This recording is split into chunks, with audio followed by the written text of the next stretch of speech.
Olá, louvado seja o nosso Senhor Jesus Cristo, para sempre seja louvado, glória ao Pai, ao Filho e ao Espírito Santo, como era no princípio, agora e sempre. Amém. Queridos irmãos e irmãs, paroquianos da paróquia São José Operário, com graça e alegria e fé, nós aqui celebramos hoje, dia 2 de fevereiro, terça-feira. Para os religiosos é o dia geralmente dos votos, né? A vida do mundo dos religiosos, dia 2 de fevereiro, porque é o dia da apresentação do Senhor.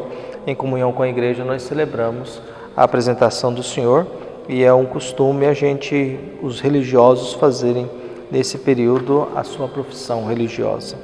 Por isso o evangelho que vemos hoje é tirado de Lucas, capítulo 2, versículos de 22 a 32. O Senhor esteja convosco, Ele está no meio de nós. Proclamação do Evangelho de Jesus Cristo segundo Lucas. Glória a vós, Senhor. Quando se completaram os dias para a purificação da mãe e do filho, conforme a lei de Moisés, Maria e José levaram Jesus a Jerusalém a fim de apresentá-lo ao Senhor, conforme está escrito na lei do Senhor. Todo primogênito do sexo masculino deve ser consagrado ao Senhor. Foram também oferecer o sacrifício, um par de rolas e 2 pombinhos, como está ordenado na lei do Senhor. Em Jerusalém havia um homem chamado Simeão, na qual era justo e piedoso, e esperava a consolação do povo de Israel. O Espírito Santo estava com ele, e lhe havia anunciado que não morreria antes de ver o Messias, que vem do Senhor. Movido pelo Espírito, Simeão veio ao templo. Quando os pais trouxeram o menino, Jesus, para cumprir o que a lei ordenava, Simeão tomou o menino nos braços e bendisse a Deus. Agora, Senhor, conforme a tua promessa, podes deixar teu servo partir em paz. Porque meus olhos viram a tua salvação, que preparaste diante de todos os povos, luz para iluminar as nações e glória do teu povo Israel. Palavra da salvação. Glória a vós, Senhor.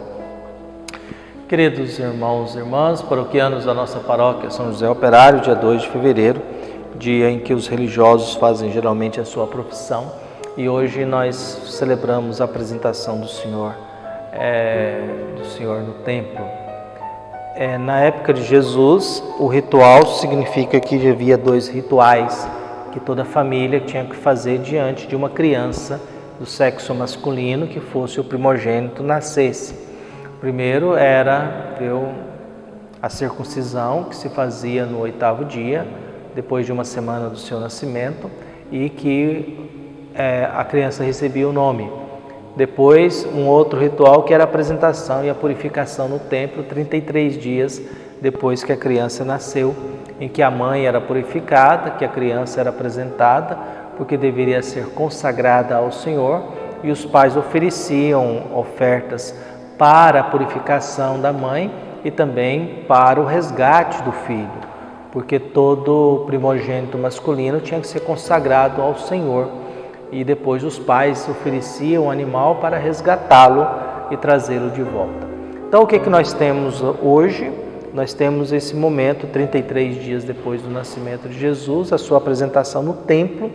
É o momento em que a mãe é purificada. Então nós estamos com Jesus hoje, que vive no meio de uma família religiosa, de uma família que cumpre os preceitos e respeita a lei do Senhor, a lei apresentada por Moisés. O que nos chama a atenção no Evangelho de hoje é porque não se fala da oferta para resgate de Jesus. Ou seja, fala-se da oferta dos pais, que são passarinhos, par de rolinhas e pombinhos. Isso é a oferta de gente pobre. Aí vai descrevendo um pouco a origem de Jesus. Jesus nasce num contexto religioso, nasce no meio de uma família, um pai e uma mãe. Esses pais são pobres porque eles não podem oferecer um animal maior para a purificação da mãe e resgate do filho. Então eles oferecem animais pequenos, passarinhos pequenos, que era a oferta de gente pobre. Então nós estamos aí com uma família pobre, mais religiosa, que tem fé, que coloca o seu filho aí diante de Deus. O Evangelho diz que Jesus não foi resgatado, quer dizer, Jesus é consagrado a Deus e vai permanecer consagrado a Deus até a cruz, até a sua morte, e depois se manifesta como ressuscitado. não existe o ato do resgate, ele é colocado à disposição de Deus e vai caminhar a vida toda à disposição de Deus. E agora Jesus vai sendo reconhecido, Lucas tem essa preocupação, quem é que vai reconhecendo Jesus? Os pastores reconhecem Jesus, os magos reconhecem Jesus, incomoda Herodes, que já começa a perceber que tem alguém grande na área. Agora nós temos alguém do templo, um Simeão, depois vamos ter uma mulher, que é a Ana, que faz parte do evangelho de hoje, quando ela é mais longo, e nós temos Jesus sendo reconhecido, a mãe guardando isso no coração. Lucas faz questão disso porque está querendo ensinar que nem sempre a gente consegue entender tudo na vida. Em alguns momentos a gente tem que ter essa humildade, essa simplicidade de guardar as coisas no coração para que a gente daqui a um tempo a gente consiga entender. E a vida parece que é assim, porque nós não nascemos pronto e não nascemos sabendo. Então nós temos agora esse reteiro. Esse Simeão tem uma promessa de Deus: você não morrerá sem ver a salvação do seu povo. Olha, a salvação do povo de Israel. Não é a salvação dele, ele não fala da sua salvação, ele fala da sua morte. Olha, o seu servo pode morrer em paz. Que ele vê numa criança de 33 dias, viu a salvação de um povo, a salvação e a realização da promessa de um povo. Quem é Simeão? Simeão é um homem religioso, movido pelo Espírito, que vai ao templo e tem uma promessa que não morrerá antes de ver a salvação, e reconhece em Jesus, nesse recém-nascido, o Salvador. É muito bonito isso, quando a gente está numa situação difícil, numa espera, a gente vê a esperança diante da gente. É muito bonito a gente ter um propósito de vida, né? Simeão tem um propósito de vida. Na sua conduta religiosa, é um homem que não sai daqui sem ver a salvação. É um homem movido por essa esperança, é um homem movido por esse desejo. E essas coisas nos chamam muita atenção, né? Afinal, eu quero ver o que antes de morrer? Eu quero ver o que nesse mundo? Simeão quer ver a salvação do seu povo. Ele não quer estar pensando em si, ele está pensando no outro. E a gente sempre pensa isso, né?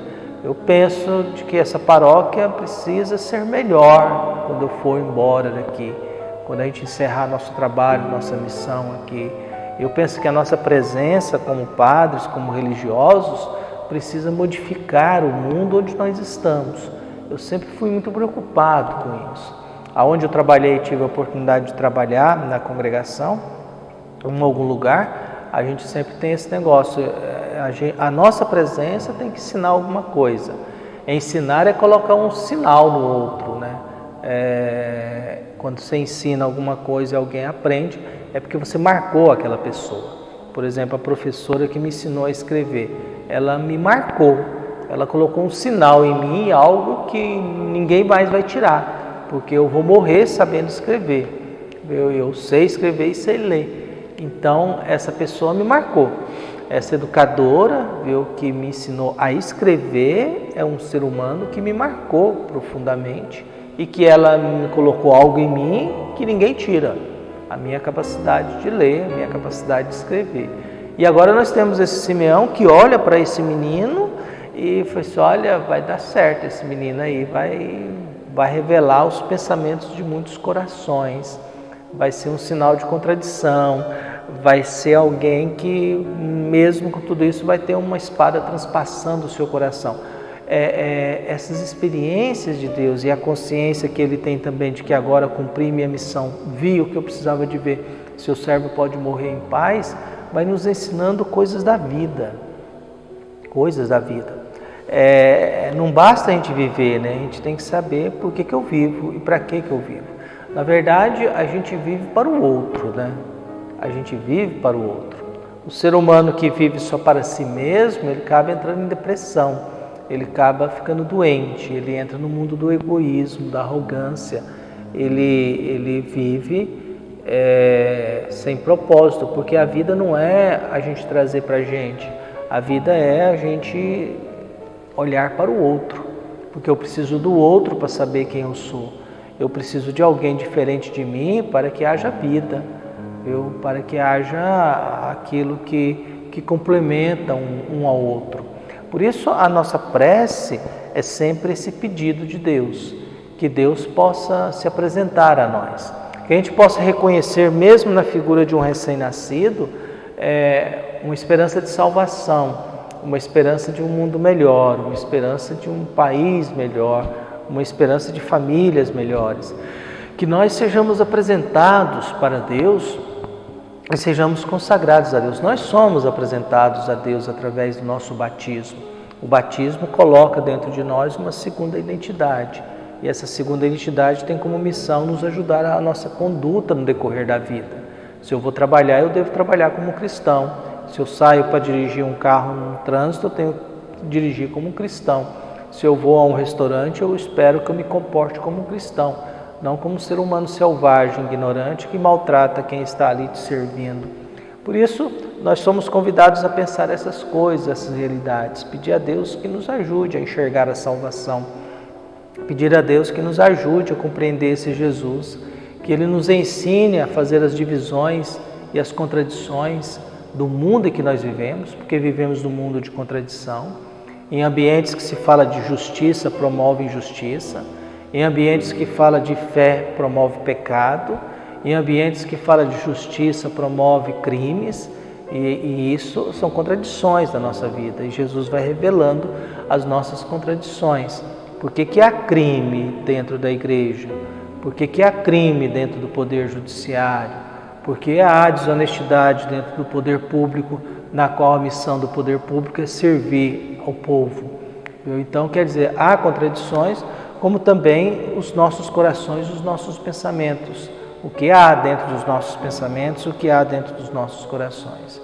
Por isso, a nossa prece é que Deus ilumine o nosso coração, nos fortaleça na fé, nos dê uma luz para que a gente possa ser apresentados a Ele também. Hoje nós celebramos aí a apresentação do Senhor. Jesus é apresentado a Deus no templo. Que nós também sejamos apresentados como fomos apresentados no nosso batismo e que essa apresentação faça diferença na nossa vida, faça o nosso dia diferente. Não que o dia seja mais fácil, mais tranquilo, com menos problema, menos dificuldade, nada disso. Mas que eu possa olhar o dia com um olhar diferente, já que Deus também vai me olhando aos poucos com um olhar diferente. Que Deus guie e ilumine a todos nós, abra o nosso coração e que a gente possa encontrar no coração de Jesus, que a gente possa encontrar no coração de Deus, na força do Espírito Santo, essa coragem de poder dizer, olha, aqui são coisas de Deus, aqui não. Essa coragem de dizer para Deus, nós estamos aqui, pode confiar em cada um de nós. Essa coragem de encontrar diante de Deus aquilo que é importante, aquilo que realmente acrescenta algo na nossa vida. Nosso querido escritor russo, Lev Tolstói, que morreu em 1910, nasceu em 1828, dizia: antes de dar ao povo sacerdotes, soldados e maestros, seria oportuno saber se ele não está morrendo de fome. Acho que a frase dele é interessante, né? Antes de dar sacerdotes, soldados e maestros, é bom a gente olhar se as pessoas não estão passando necessidade, é bom a gente olhar se as pessoas não estão sofrendo muito, é bom a gente olhar se não tem ninguém passando muita fome, é bom olhar se não tem ninguém estragando a própria vida. Que Deus olhe também para nós e que Ele nos ajude a viver a nossa vida, a nossa história com coisas boas dentro de nós. Um abraço e até mais.